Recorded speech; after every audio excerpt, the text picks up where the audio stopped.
Miracle. Miracle. Miracle. Family.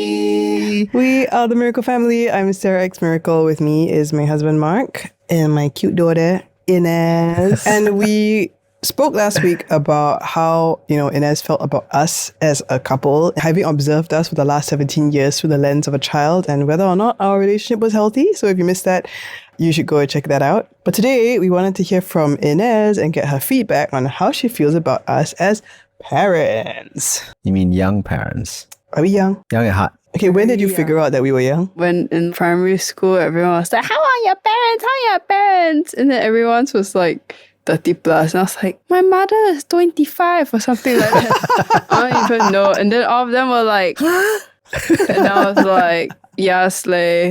And then I was like, this is very strange. But I didn't really care. So all of my parents are younger than everybody. Wasn't it cool? I guess. I love seeing the shock on everyone's faces when I tell them my parents are like still younger than 40. It's so fun, guys. Then I tell them my grandparents are like in their 60s and they're even more shocked. And I'm like, Really? Most of your friends' grandparents are in their 70s or what? 70s, 80s, 90s. I mean, she's 17 this year, right? So, Okay, yeah, I guess. Plus Think 50 or 60 about years. I mean, especially if some of her friends are like, you're not the first child, right? Yeah, the second or third. Think about it. Okay, well, Ines, reverse tell you that when we first rocked up to your school for orientation day, I remember going, oh my gosh, all these parents look so much older than us. And I felt young and awkward. Did you? I did. Mommy's like, my old school. I don't know. No, Yeah, it was mommy because don't my own care. school, but yeah, I mean, up to like secondary school, I still remember we went to collect our PSL results. Then they were having like a computer booth at the back, like to go and see what computer to buy for Sec 1 or something like that. You remember? Yeah. Oh, yeah. And then the lady was like, Which one's going to MGS? You or your sister's going? Help. It was like, oh, I'm the sister. I also have a sister story. I once brought you to LaSalle where I was studying and finishing up my degree. And it was a Saturday and I didn't know where to go. So I brought you to LaSalle and you were running around. And then some kids came, some older kids, like teenagers came and they did a picnic there with Burger King. And they gave you the Burger King paper crown. And they said, your sister very cute. And I was like, oh. Well, you guys look quite alike, so. Yeah lah. So next time you can bring, baby, then your sister very cute, then you. But at least that would be the correct thing to say. Did you feel like you had a big advantage because you had us all to yourself for 9 years? Like, how do you feel about that versus like, you see everybody has to share us apart from you? I mean, it was nice. I didn't really feel the difference until like Leon started getting a bit older and I was like, oh.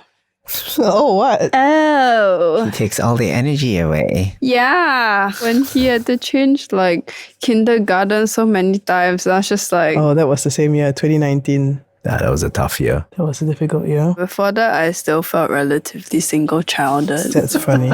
Yeah. What do you think was like the best thing that we did for you as parents now that you're old enough to articulate? We spent a lot of individual time with me. Like, Daddy brought me to the library and stuff. Every Saturday. And then, like, Mommy would do all these random thingies with me. I don't even know what. Like, yeah, I don't know. Bring me random swimming thingies you- sometimes, right? What did you do with her? We lie in bed and talk about random stuff. Yes, Ines mommy time. And then mommy brought you to yeah, Europe for holidays to see me. Yeah, and then your Esplanade shows, so I will always get to buy cotton candy after that. Like, I will go to your show as an excuse to get cotton candy from Grandma and Daddy. Yes. This is all pre-Leon. I but, also like, in a use different Mommy lifetime. Ines time to stay up late. Yes. And- For those of you who are wondering what is this Mommy Ines time magic, it was simply time that me and Ines just lay in bed to talk about random things. So I still remember when you were like 5 or 6, you were like, let's talk about gems or animals or something. And then I think at some point you started talking about your friend problems. huh? Not your problem with your friends, but your friends always got problems. Then after Oh that, you yeah, my ask, friends always got problems. yeah, you think you were like 9 or 10, and then you start asking me like, what should we do? Because That's this, when all the drama starts. yeah. And so then I would like give Ines some like things to tell her friends or say something, I think. Maybe that's why I'm like down my friends like advice. Yeah, dude. Because I started from a young age. You are the Yes. wise one. She started getting wisdom about friendships when she was 9 or 10.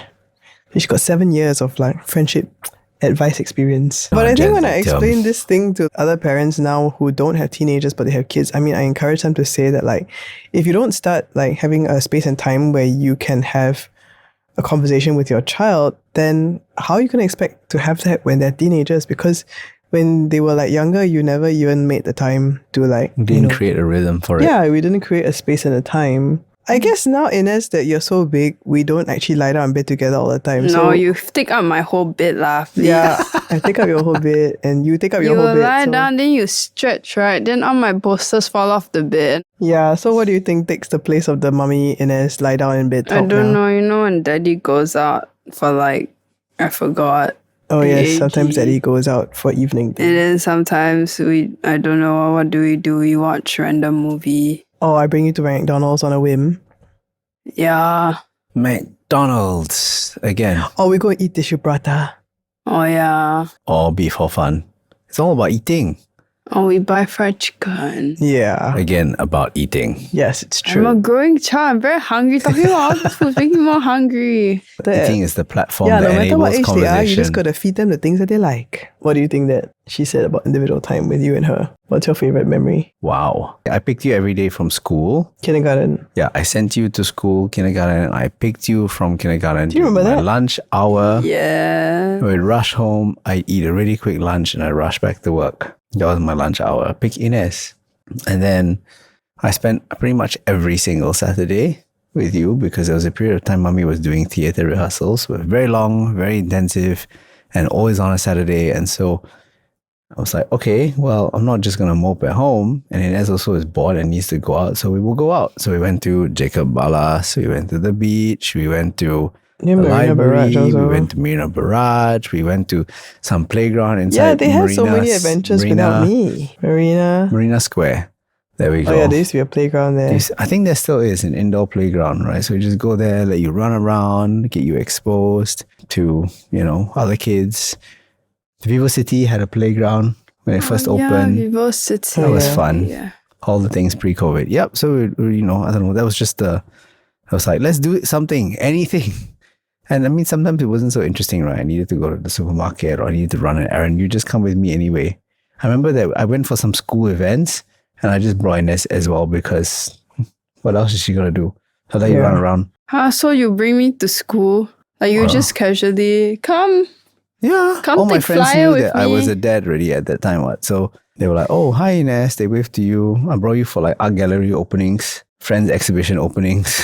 I have pictures of you sleeping on me. You had an education. I had an education. That's why I'm studying design now.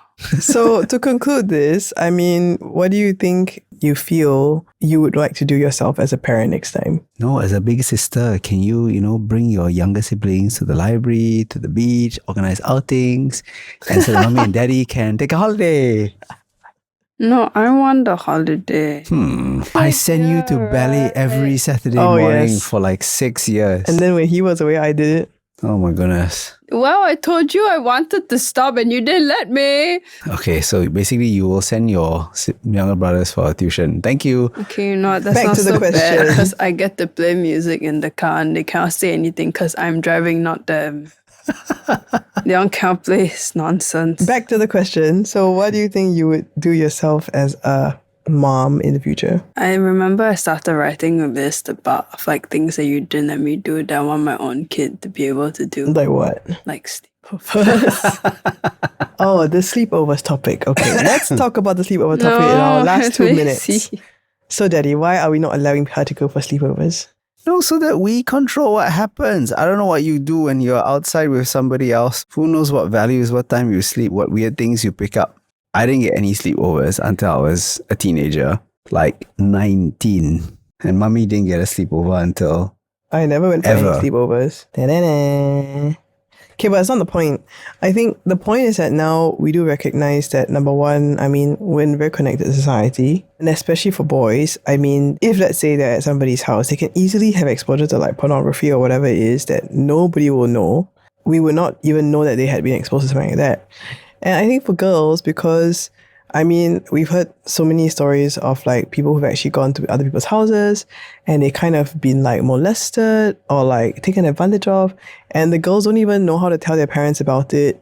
And it's only when they're much older, like teenagers, that they can start to articulate it. That, you know, it's just so much of a risk because like we don't know who else is in that house or has access to that house, right? So in a sense, we're kind of like one-sided because we're like, yeah, your friends can come over, but like I don't really have 100% trust in you going out to like other people's houses. So, you know, until you're old enough to actually discern what is like good and bad and be able to like even articulate actually what happens in someone else's house. You can't articulate what happens in someone else's house. Exactly.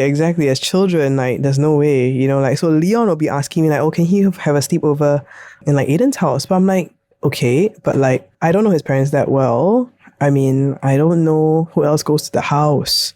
So I can't say outright yes, even though they're neighbors and they stay nearby. Also, I mean, depending on what happens if, you know, you make a mistake or you make somebody there very upset, right? What happens with that? We're not around to kind of help you mitigate that situation. So I don't know. Just thinking. Yeah, I mean, I'm thinking more about like the emotional and physical safety of the children and psychologically as well, like in the long term, because if they were exposed to some kind of unsavory character, yeah, maybe it's unpopular opinion, maybe it's conservative, but I've heard too many stories of things like that. So it would be for us as parents, our responsibility to keep you safe. And yeah, I think we've kept you safe for 17 years, I hope. So on that note, I mean, I would like to say that I think we're very grateful that we had the chance to be young parents to Ines. And many people would not have perhaps dared to understand or imagine what that would look like. But yeah, I think Ines seemed to have a lot of fun with us. Just to wrap up as well, right, on that, you know, the beauty of being young parents was that we had a lot of free time. For the first 2-3 years of Ines's life, neither Sarah nor myself were working. And even after I started work, my work was not super stressful. I think it was still quite manageable. I worked out an arrangement with my boss. I barely did overtime. You know, my weekends were generally very free to just spend with Ines. And I think that it's simpler, right? Also, I don't think there was an iPhone until like much later, right? Maybe when Ines was 5. My point being was that times were simpler. Yeah, times were simpler, right? Nobody, you know, there was no Facebook, no Instagram, no TikTok, no X, no Threads, nothing. Social media was not in existence. People didn't really bring their phones everywhere. I think there was just, a lot more time just to spend with you. And that's what we did because that was what there was to do, right? So I think I really treasure that. I feel like now often there's just so much fighting for our kids, for the attention that our kids want.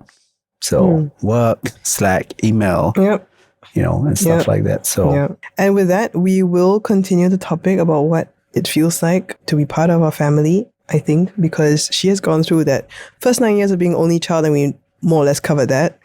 But what about the rest of her 8 years as the oldest sibling in the family, especially with so many changes? What does it mean to be part of a much bigger family right now? So we will talk about that on the next episode. Till then, we hope you enjoyed this episode of Miracle Family Podcast. If you'd like to share or subscribe, we would be so grateful. Until then, we'll see you next week. Right, so... Oh my god, there was this one cat game on your old iPhone 4. There was so much fun to play. Oh my god, I loved it so much. Okay, yes. Say that. Okay, but my point I miss it very being... much.